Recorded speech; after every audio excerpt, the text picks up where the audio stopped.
Hey everybody, we are back. Dominick Cicale, Joe Barone, Mafia Roundtable coming at you. We're shooting from the studio of the Goodfellow podcast.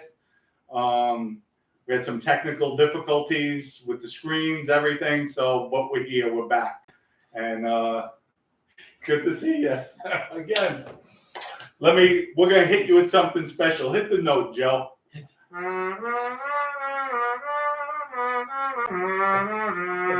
At the Goodfellow podcast. Here we are. Go sign up. Check out the Goodfellow podcast. Good show. You have Joe Barone on it. Hit subscribe on the Goodfellow and show them all the love and support. Thank you. And we're here, Mafia Roundtable, folks. Yep. We're coming live. I told you I would be with Joe. Sure, I had to come to him. He wouldn't come off of his perch. And it was horrible coming here. I mean, yesterday went to go get on a plane. Everything got delayed, so I had to drive to see him. And here I am. It was a long trip, but... And last time I saw you was what, 2006? 2006, you were still in prison. Yeah, in Putnam County Jail, right? You came to see me. Yeah. A few times up there, yeah. I want to ask, well, we have some people coming on. Can you people hear everything? I know you can see us, right? So please let me know if everybody hears us. Do we have views on there? Is the audio on? Everybody can hear? Okay, yes. I think I see a yes on the screen. Good. Okay, good. Good. All right, so today we're going to be talking about the hit that was the current contract that was on my life. We'll go into that because I had a lot of people asking questions about that. So I'm going to share that with them, yes, Joe, and then we'll talk about stuff with us and with the past. They want to hear a mob story, so think of something good to tell them with somebody in organized crime that, is worthy of Mafia Roundtable. No problem. I got it in my head already. we got a lot of good stories. And people, remember, we still have our sponsor, EG Vodka. Go to egvodka.com. Order it today, 100% gluten-free, organic. Joe even had some yesterday. How'd you like it? Oh, man, Dominic, you were right. Let me tell you something, guys.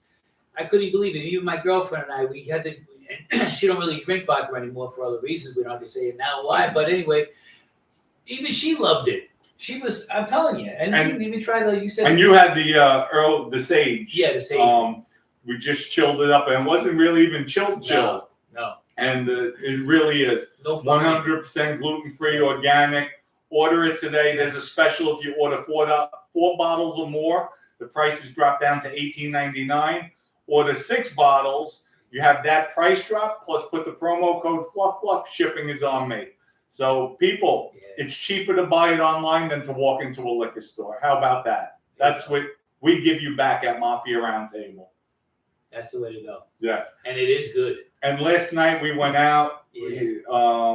Joe, his girlfriend, excellent dinner, great Italian food. And then we went to a piano bar, nice music. And then I was up. By the time Joe took me home, I'm like, wow, I was 3 hours away from being up 24 hours. And then lo and behold, I'm up at 4 a.m. again. I'm programmed that way. It's like, and we hit the gym. It's called institutionalized. Yeah. Hey, listen, it's consistency. You know what I mean? Right. And then we hit the gym this morning. Yeah. So we're nonstop here, Mafia Roundtable. Absolutely. So glad everybody's here. Sorry about the delay once again. And this is the first time I've ever been live. Oh, the first? Yeah. No, you came live, but we were on the split screen. Did we? Were we able to get the split? Yeah, we were on live. Okay. Yeah. So it was live then. Okay. Yeah. But first time live one-on-one. Yeah, there you go. That's a big difference. First time, listen, 18 years that we saw each other. Wow. I can't even believe time goes by too quick. I know. Too fast. But you still look the same. And so do you. Yeah, thanks. Anyway, folks, we're going to talk about with the contract on my life. I left everything basically vague. Johnny Mitchell, I spoke about it with him. A lot of people, my supporters, were upset that I didn't bring it directly on the channel, so I'm bringing it to you live. What happened is I got a call, and Joe could attest with the FBI. They informed me to be careful. They asked me if anything was out of line, out of whack, if I saw somebody in the area, and I'm like, no. And then just going through things, they don't come out and tell you everything, but I put the pieces together. I know the players with Johnny Joe, right, who is the underboss of the Bonanno crime family. And it wasn't Johnny Joe per se. Johnny Joe was acting on Michael Mancuso's orders. And from what I depicted from everything I was told, Michael Mancuso wanted me to get killed while he's away in prison, so he has an alibi. But Johnny Joe is also close with a person I didn't get along with, Michael Hippie, who is a captain in the Genovese crime family. So between the two of them, they figured out who to get to come and kill me. And that guy's name is Dominick DeLuca out of the Bronx. Right away, once I heard that, I made a few phone calls and from guys in the Bronx who were around me, because I don't know him. I never met him. And they said, Dom, this guy is a jerk off. That's basically what they told me. If he's out drinking, he has a group of guys around, just like Hippie. To me, that's a stone cold punk that you need a whole crew around you to do something. I've been doing that for years. But if he's out drinking, catches you off guard, he's capable, but he never follows through. And so I guess he wants to get his button with the Genovese crime family. Hippie's involved. So people, if you're watching, send word to Big Ernie. Ernie, control your guys out there. Control Hippie. Because I know if Quiet Dom was still alive, this wouldn't happen. Hippie, you're slipping, brother. You're slipping. And let me tell you, so they were just concerned about me, but I'm okay. Like I told the feds, anybody comes here, I see somebody out of place, I'm leaving them in the street. I'll call law enforcement. And that's it. I'm going to do what I have to do and fend for myself. And God forbid, and I'm saying this, not being a tough guy, just being a man protecting his family, somebody harms somebody in my family, even by accident, all bets are off. Jesus Christ could come down from the sky. Nothing's going to stop me. I don't care at that point. So, and you know what, Joe? The best part, I'm not trying to be a tough guy anymore. I'm not in that life. But somebody threatens me and my family. And I know where they all live. Mm-hmm. I know the Bronx. That's my home. Them coming here, it's like they don't know the area. They don't know my surroundings. And, anything could happen in life, but I'm not looking for it. But if they want it, they could come and just be prepared, And, I'm a firm believer, folks. I was supposed to be dead so many times in my life. It's the guy upstairs. He calls the shots. I could die right now. I could die after this show. Just have a heart attack. I've seen it happen. Even a dear friend of mine, Mike Visconti, went on a trip. He knew he had a blood clot. He felt good. While in Mexico, he's having a good time with his family. He didn't feel too well. Went to his room with his wife. All of a sudden, he's in the shower. She hears a thump. He had a massive heart attack. Died. So it could happen that quick. So I'm not looking for a problem. I'm not avoiding it. I'll tell you one thing. Feds didn't want me to say anything, but you know what? I'm putting it out there. Yeah. So, and the reason why I'm not afraid. No, you know what? I'm always leery. It's a better way to put it. But I'm putting it out there so it backs everybody up. Because you know what? Something happens to me. Johnny Joe, Michael Hippie, Ernie, everybody's going to jail. Because the feds will act on that. Especially, I'm not in New York. I'm not throwing it in anybody's face. Even when I was in Manhattan, I did Vlad. I didn't go back to the Bronx. I saw some people. They came and met me in the city, but I don't put it in anybody's face other than being on YouTube. And Ernie, if you want me to start exposing things, I could do that very easily. Very easily. So I'm not afraid. I just did it to respect you. But if you can't control your little puppy, then, this Doberman's going to bite. And that's it. So I shouldn't say Doberman because Frank Santora had a Doberman. That dog took off like a bat out of hell when I heard gunshots. I wonder if they ever found that dog. I don't know. It's still on the missing list. I actually That's sad because I love animals. Me too. I feel bad for the dog. Frank, no, I don't know that. No, Frank, he was in the streets and he got whatever he had coming. Yeah, that's it. He got, he That's shouldn't have went out that way, but he should have kept his mouth shut. I'm not talking about kidnapping Vinny's son. So folks, you heard it first here. We're on the set of the Goodfellow podcast. Go sign up, show them some love. You'll see Joe Barone, and I'll be doing an episode with them later on today after this shoot. So stay tuned. You'll see that episode as well.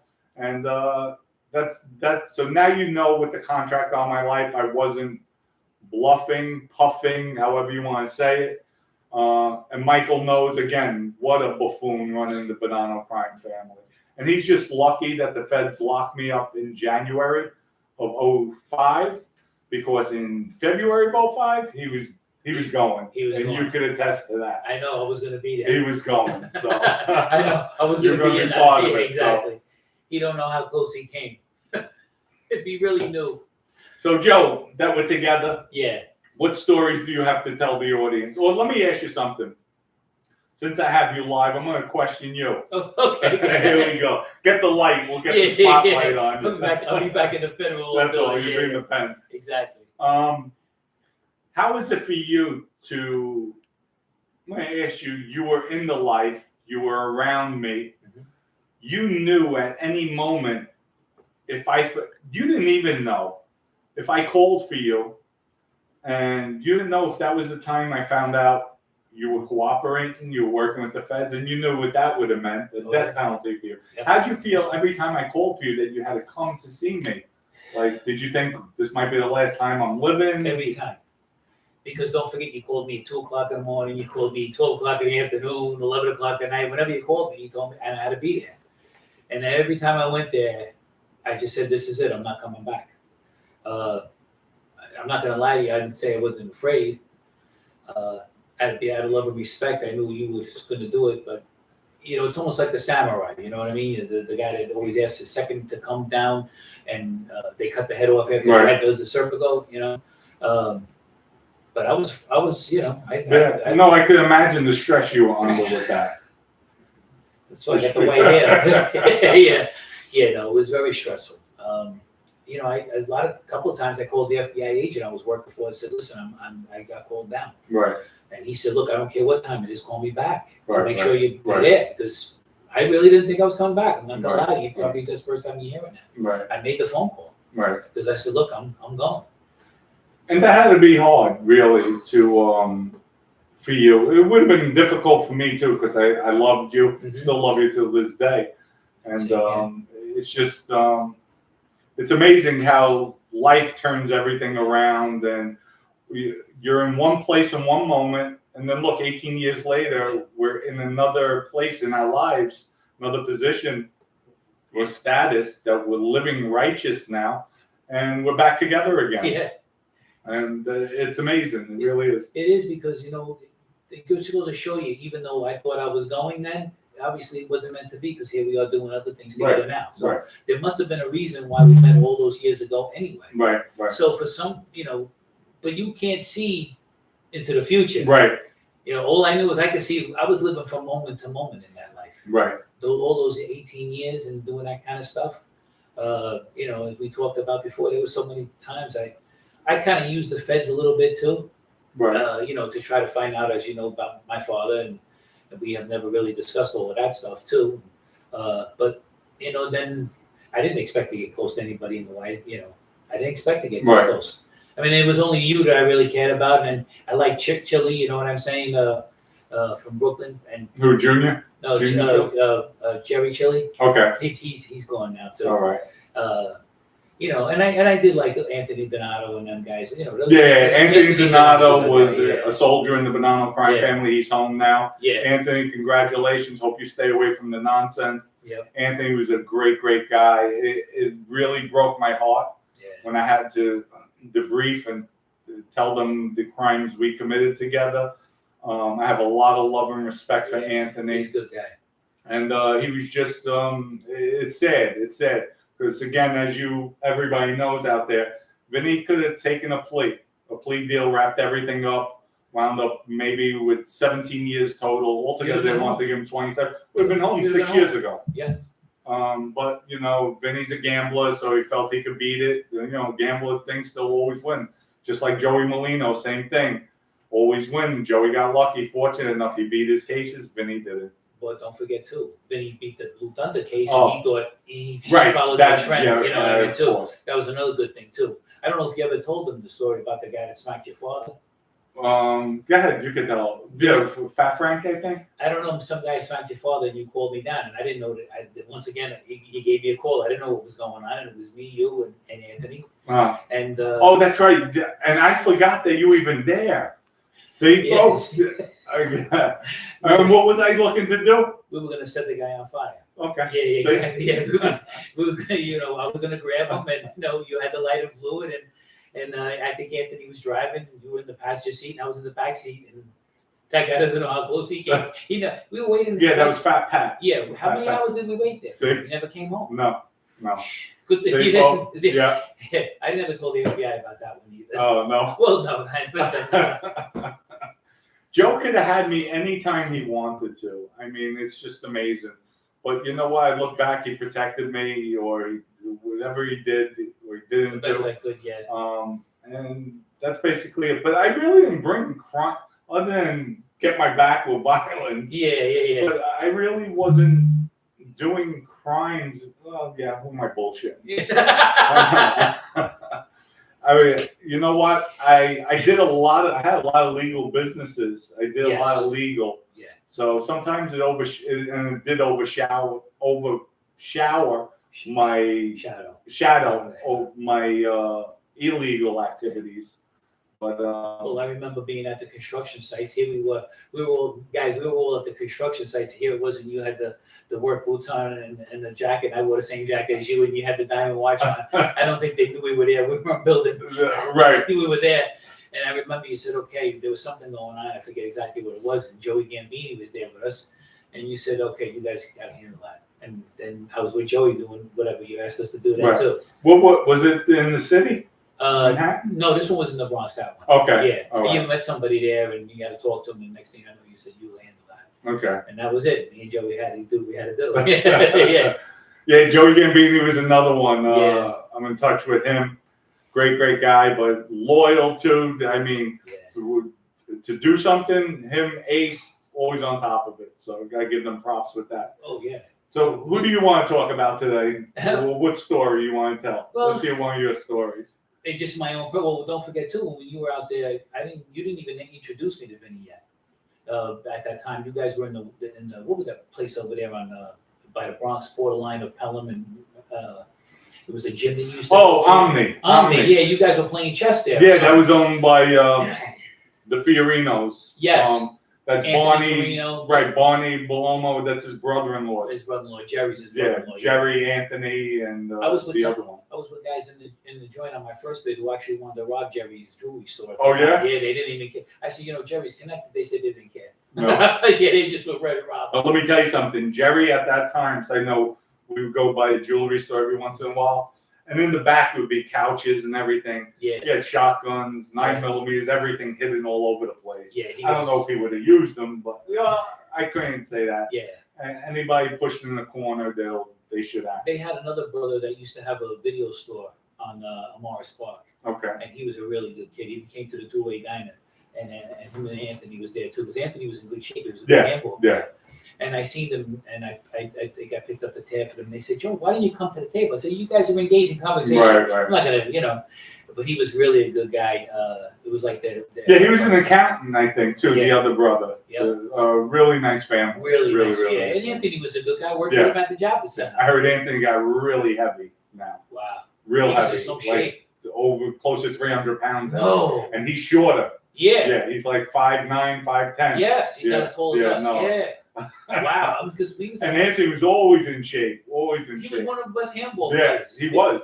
Paddleball. He was excellent. They should have had that in the sports. Yeah. No, definitely. Yeah, he was good. Yeah, he was in good shape. Yeah. But I seen him. He worked with me at the Javits Center. Okay. With Ralphie Capola and them. Oh yeah. Yeah, that's well. Bonnie gave me the job back there. Well, then you were at Omni Fitness and everything. And I was with my friend, that kid Pete Savinello. He was a friend of mine. He was the only guy that I ever told that I was working for the feds, because I figured if the feds didn't help me and do anything for me, that maybe he would. Right. Especially if I didn't show up no more, when he turned out to, he got scared and whatever, the case. But you met him and you introduced you to him, and then he says, "Did you ever tell him about that money in the house?" I said, "I didn't tell you because I didn't, Right. And that's when we sent the guys over there to go see the house, and they came out with like $1,000 or something, and he told you it was over $700,000 in the guy's house or something. I said, "This guy opened his mouth. I was never going to tell you because I didn't know if it was true. I didn't see it. Right. So I didn't want to vouch for somebody else's statement, because you guys know that you can't vouch for somebody else unless you know for sure. Right. Well, you don't want to, because then you're on the line. Then it's my And problem. I'd be like, "Joe, are you kidding me? You have me send guys into a damn house." Exactly. So I was like, okay. I had talked to Vinny about that once when we were in the box and we were in the law library together. Oh yeah. Yeah, and he said, "Oh, Dominick had that car, that red car, the police-looking car or something." Oh yeah, I had a Chevy Impala that actually we converted into a police car. Mm-hmm. I mean, sirens, blacked out windows, everything. Yeah. And that car was going to be used to kill Patty DiFilippo.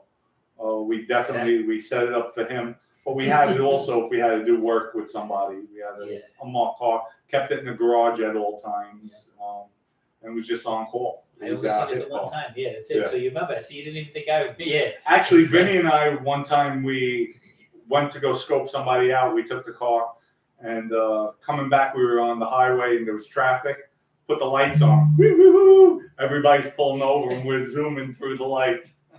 Like when you drove your Corvette that time. Oh my I brought God. you to the place where they really made it. Where they even faster. modified it. Yeah. That place was nice. Yeah. A little expensive, It but was. that car was loud. Yeah. It was nice. But it was fast. It was. I remember when you bought it. We Yeah. bought it in a major World. That's it. Major World. Yeah, that's a long time Oh. ago. Jeez, that's like 25. That's 20-something years Yeah, ago. it's crazy. My daughter's 22. I know. 22 years old. I remember when, like Oh I my- said, I remember. She's a little chubby porker. Butterball. Well, oh my God. She had that jet black hair. Dada. She would never. Oh, When somebody went to go take her out of your arms, she never wanted to get out of your no. arms. She wanted to go back to you. She was like a little koala bear. She went like, Yeah. She was something else, and she hugged you all the time. Yeah. All the My time. baby. Yeah, she's a good kid now. God thank you. I remember one time, I'm not with her mother, so I'm at the house, and I think I gave her like $4,000 or $5,000. So I handed it to her. So my daughter's mother takes it and puts it on the shelf. It's in a rubber band, so a stack of money she puts on the shelf. Maybe about 15 minutes later, my daughter comes walking over, Dada, and hands me the stack of money back. I'm like, "Thank you, my baby." And she caught me putting it back in my. She said,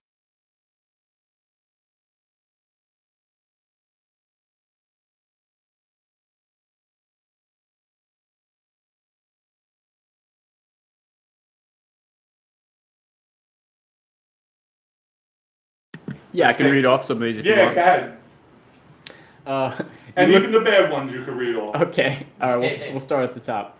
There you go. A couple people were commenting on the green screen. Sorry, fellas, we were having some technical difficulties. If you want, we could actually go back. We'll pause everything. It would take us another half hour. Yeah. No, here's what happened. He finally got it up, the background, and we went live. And then YouTube, for some reason, It was wouldn't conflicting. let us stream live. So I had to reset it. So we redid the channel again. I guess it timed out. Maybe that's what it was. We didn't really want anybody to be waiting. Yeah. So I didn't So want we- everybody yeah. waiting. So I'm very anal with my time. You've been that way the whole time. Right, Yeah. I yeah. know. Yeah. What else we have? Sean Steen says hello from Washington State. Hey, Sean. Thank you for tuning in. What's up, Sean? David Cisneros says greetings from Oakland, California. Wishing you two the best. Thank you. Thanks. Thank you, Dave. Thanks very much. Mr. 40 Scratch says, "Yep, acting hard when your boys are around, but when you're alone, nothing but a punk." People, there's so many guys in the Mafia like that. Ralphie Balsamo, he's another stone call punk. Yeah. And I say that, I know I was there firsthand. Had an altercation. You heard about that in Tuscany. Yes. I didn't need help, No. didn't want help, but you see a brother, especially if he's a made guy, Never let him fight Get- alone. I wouldn't care if Joe is there. Joe has a fight. He's made. I'm made. And he has 20 guys, and the guy's on the floor. I'm going over to help him. Yeah. It just, you have to. And actually, the guy who Ralphie Balsamo was with, a younger kid, he came into the mix while Ralphie was sitting on the bar stool. And then when I brought it up top, Vinny turned around and told me, well, Ralphie said you had enough people. That's an excuse for a friend to sit on a bar? When we had civilians helping us, I didn't need help. People, when I went off on people or I got into an altercation, I didn't look to get a crew of people. But if I'm in a local place, of course, everybody's just going to help. It's a neighborhood. That's the way neighborhoods work. You stick together. Yeah. And yeah. that's the bottom line. Yeah. So You stick Ralphie's together. a punk. Yeah. But yeah, next. The Nick Romano show says, I heard Jeff Nadu put the hit out. Jeff Nadeau probably did. But you know what? I like Jeff, even though we had our disagreements. But everybody's different. Everybody's different. So it's all good. Jeff is not a mobster, not a gangster. He's just somebody wants to put out content, thinks he knows everything. And the only thing I don't care about is if you disagree with him, he gets all salty. Instead of just taking it on the chin. And you saw that with Gene. And Gene got really abusive with him. And I asked Gene, why'd you do it? Gene said he's sick and tired of Jeff always feeling he's better than everybody. So to each his own. That's it. The Bronx says, you guys look like twins. We are. Take off your glasses. The only difference is he has eyebrows. I know. But you know what? I'm going to go get my eyebrows put in. There you go. So next time you see me, folks, I'll be like a chia pet. That shit's going to be growing out here. Yeah, unfortunate to look like that. Unfortunate. Another comment from the Bronx says, yeah, and Vinny's big mouth made you flip. No, you know what? I made myself flip. I was tired of the life. Loyalty is a two-way street. And I make no excuses. I took the coward way out. But you know what? I'm not a coward. Never get that twisted. That's for sure. But I keep it real all the time. And that's it. It is what it is, folks. We have a donation from Timothy O'Reilly, 2 looks like pounds. Greetings from Ireland. Ireland in the house. Timothy, thank you for the contribution. It's greatly appreciated. Especially this trip cost me thousands of dollars. I'm just joking, but it did. Yeah, in its own way. But it was well worth it to come see Joe. Oh my God, I can't explain it. I don't really want you to go. But it brings back so many good times too. Yeah. We had some rough times, never between you and I. Right. We've done things, obviously, but it just brings back so many good memories. Yeah, memories. Good times to share. And we had, I know you guys don't understand, some of you don't understand the life or whatever, but for us to have really a lot of fun out there the way we did, hanging out at YC, having a couple of drinks here, going anywhere we wanted to. We had money in our pocket. We were carefree in one way. Yeah. But we were. And you have that prestige of the Mafia, of the stature, exactly. Where people like, oh shit, look who's there. Oh, they're here. Which you bring that aura when you walk into an establishment, a place. That's what was nice about the Mafia. Everybody knows who's who. But at the end of the day, everything has to come to an end. I remember when we was in Sue's Rendezvous, you had to introduce me to, I don't know, Sue guys there. Right. One of the times when I thought I was going to get whacked, you with your father then too. And I never saw your father so cleaned up and dressed up. I said, I'm either going to get straightened out, I don't know about it. I said, or I'm going to get, I'm never coming back. And then we went to Sue's Rendezvous with some place, a burlesque place in Mount Vernon. Right. Then you got up to walk to the bathroom. And I stood there for a second, and nobody went to go to the men's room with you. Now, Dominick's captain, you're supposed to not let him go alone. Mm. And I was the only one. Now, I didn't even know. I waited a couple of seconds. He walked. He went into it, and I went in. You were talking to the guy that's in there. Right. And then I walked in, and you said, "See?" And like that. So I don't know what you were telling him, but I was like, I was right behind you. I wasn't going to let you walk alone. No. just things like that. Little Yeah. things, people don't seem to understand that kind of life. What else we have? Any Want other to read questions? another one? Yeah. Oh. Yeah. Sorry, but we get to talking. Zane Desirous says Nick Romano FBS punked you. Oh, okay. I have no idea. I didn't see it. So, you know what? You could punk me on YouTube, but no way, I'll never be punked in person. That's for sure. So, MOB says, when was the last time you heard of a commission meeting? last time there was a commission meeting was in 2000 with Joe Messino. They had the commission meeting. That's when they invoked where there would be a 5-year moratorium for people getting straightened out who just came out of prison for drug sales. That was the last time there was a commission meeting. Okay. In 2000. Dom was Vinny's clone. This guy is Dom's clone. Thanks. I take that as a compliment. Oh, okay, I but take it as a I don't compliment. think Joe was always his own man. Joe always did his own thing. So I wouldn't say he was my clone. He was more my brother, my friend. Joe did his own thing. We're basically, we are different in a lot of ways, Yes. but we have some similarities. But to say that, well, thank you for the compliment. You're my But brother. No Joe matter is what. his own person. That's it. Zane DeCruz also says, Dom, Mr. Muscle, looking sharp. Thank you, thank you. A lot of hard work. Back in December, took a turn for the worse with the bleeding ulcers and almost died. So yeah, almost died. So that's why I said, Like this. I mean, if I would have waited overnight, and I went to the hospital, it was about 6:00 that evening, Mhm. Christmas Eve. If I waited, I would have said, I'll wait till the morning, maybe I'll get You'd better. have I would have bled to been, they said I would have died. You would have bled out. Because you had blood transfusions, didn't you? No, they were on the verge of. Oh, the virgin. Yeah. Okay. MOB says, question, what did you hear about Frankie Locke's son and the pasty problem?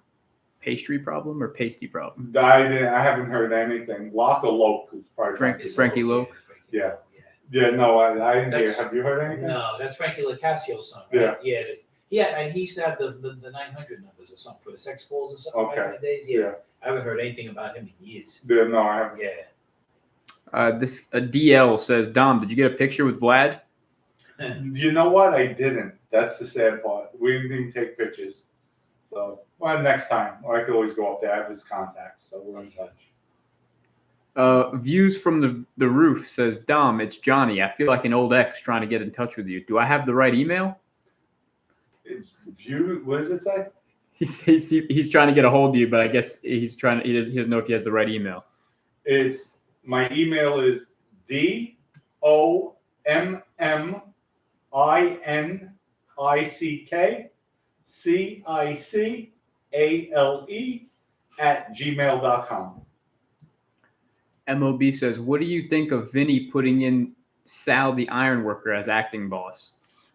That wasn't Vinny's call. That was Michael Mancuso. When Michael went away, he put him as the acting boss. See, folks, you have to understand, you're putting people who you know you can control, who have loyalty to you. So Michael felt, because Michael Mancuso, Vinny Basciano, they came up together.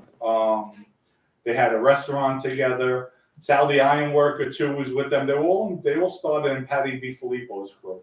So that's where all the ties fit in. So Michael felt who would be there. Johnny Joe was locked up at the time. Bruno was locked up at the time. So I guess Sal the Ironworker would have been his next choice to stay in line while he was away. So that's why he appointed him, Sal the Ironworker, as acting boss. Alfonso Towell says, hi, Dom. It's Alphonse Tawilo, Brooklyn. I'm back.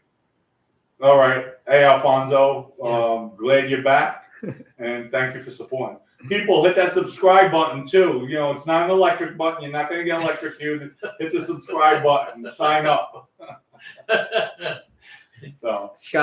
Scott D says, Dom, great to see you looking good, brother. You're strong like an ox, bro. Have a great weekend from Staten Island. Scott, thank you. I appreciate it. It's hard, trust me. I get up, it's like, oh, my back. Oh. And I'm a couple of years older than you, so I know what you're talking about. Barely But turn it back. once I get moving, I'm good to go. That's it. Lubricate the joints. Yeah, that's it. So JJ Lambone's Mafia Stories says, Dom, do you have any stories about Dwayne Goldie Leisenheimer? no, I never met Goldie. I just heard a lot about him. That was Joe Messino's guy. Anytime they needed a car to do a hit or to do some illegal activities, Goldie was their man. Brandon Doherty says, hey, Dom, I heard a rumor that on a... I won't read that. I should have... Okay. He said, I heard a rumor that once on a rainy night in Brooklyn, you open lip kissed Dante from down the way. Oh, yes. All the time. So I have no idea who you're talking about. But yes, all the time. Dom, do you think Alejandro Sanguino says, do you think the three capos would have been better for the Bonannos in the long run? Absolutely. You would have had Big Trin, Bruno's father, Sonny Red, Sonny Black. Phil Giacone. Absolutely. They were gangsters. But you know what? Joe Messina was the master chess player. He killed all the people, all the really the strong guys, the powerful guys, like George Sasha, just everybody. And that's the sad part. Caesar, all guys who were capable, Joe took out because Joe was insecure with himself. And you know what? He played chess the best. He even tricked Greg Andres with the BS about killing the prosecutor. And he was this is before Garifas. Okay. That Joe made it seem like Vinny was the one who put the hit on Greg Andres, and it was Joe Messina. So Joe is a master manipulator. He was the best at it. That's why he rose to the way he did. Yeah. CJ Acernia says, do you think Vinny has seen any of your videos? I don't think who knows? I don't think if they have YouTube in there, I doubt it. I'm sure he's heard about the videos. And you know what? I'm going to be writing Vinny shortly. So see how he's doing. Listen, just because I testify him doesn't mean I don't care for him. It's called self-preservation. I was tired of the life. I took the easy way out. And loyalty works two ways. I felt he wasn't loyal to me at all. He burnt me on many occasions, not intentionally, but I was tired of it. And that's it. Well, before you knew I cooperated, when I went to see you, you told me. You said you thought you owed me an explanation. Right. So that's how much you still do. Right. Yeah. That's the respect. That's the respect. Yeah, no. Yep. I actually... Yes. And folks, Joe came to see me when I cooperated, and I told him, I said, listen, I owe it to you face to face, and here's why, here's what I'm doing, there's no excuse. And I was a mess. Yes. Back then, I was a mess. I mean, it tore me apart. Well, you should have saw your face back then. Yeah. I was a mess. But that just goes to show you the level of respect you had, but you still wanted to show that face to face to me. And when you described everything to me, I mean, I was blown away. I really was. And even then, you didn't tell me that you were working for the government. Yeah, I was about to say, "Don't worry, you got me." I know. I should have said, "Don't worry, you got good company." But I didn't know if I should still say anything. I remember, but don't forget. Remember the feds asked you about me. Yeah, I would have probably jumped over the table and choked you. You said, "You son of a bitch! Is this why I'm here?" Yeah. No, but remember you said to me, the feds had asked you about me. Right. Yeah. So, that's how much We'll do two more questions and then we're going to wrap it up, folks. Yeah. Okay. Views from the Roof says, question, if you had to say, as far as organization and power, who is the best boss of all time? Best boss of all time. Right now? Or even before? I'm going to say my mentor, the person that groomed me, and I'll leave it at that. There you go. He's the best. He's the best. Peter Armstrong says, Dom, what do you think about your former family and the funeral episode where they kicked off and got filled in? Could you read that again? Dom, what do you think about your former family and the funeral episode where they got kicked off and filled in? If you're talking about Joe Camarano Jr., that was disgusting. It just shows Michael knows is a piece of shit. He doesn't know the life. Because to do something at a funeral with civilians there, mothers there, grandmothers there, children there, Michael knows you're a piece of shit, you're garbage, you're just a mutt, It's a a disgrace. dog, Yeah. Disgraceful. and you don't know the life. Nope. You don't know the life. And you know what? Joe Cameron Jr., Michael, you couldn't even shine his shoes. With that, folks, a lot of love and respect. And we'll be coming with more content, a lot more. And please go to the Goodfellow podcast, watch it. I'm going to do something. We're going to record something now after this. So go check it out. Goodfellow podcast, check it out. Subscribe, show them love. And it'll be something new for you people. So, because I know the genre is getting a little stale, but I still have a lot of stories that I didn't come out yet. But we're currently in the works. We sat down through Joe, a producer, director. So they love the content I shared with them. Big time. And stay tuned. Stay tuned. There's a lot coming out. We're working on it. I'm not going to jinx it, so I'm not going into more detail. No. But it looks good. It looks very promising. So with that, folks, and we'll be coming out. Should be the end of the summer, fall. The book called The Perfect Crime Family. Go to The Perfect Crime Family. Order today. Actually, we are sold out of the 250 limited editions. Wow. Yeah. Good. Yeah. Congrats. So if we'll take a list, if people want to sign up, get more, I could actually put in for more. So go to the website, order it today. We're going to have graphic novels attached. The $99, it's not just the book. There'll be a package with graphic novel that I had done up, illustrations of the book. We'll probably be doing T-shirts, cigars. We're putting a nice package together. So with the limited edition. So stay tuned. Love everybody. Everybody have a great weekend. And like I always say, good morning, good evening, good afternoon. Peace out, Joe. Thanks, Dominic. Love you, pal. Love you too. And everybody have a great weekend. Take care, guys. Until next time. That was good.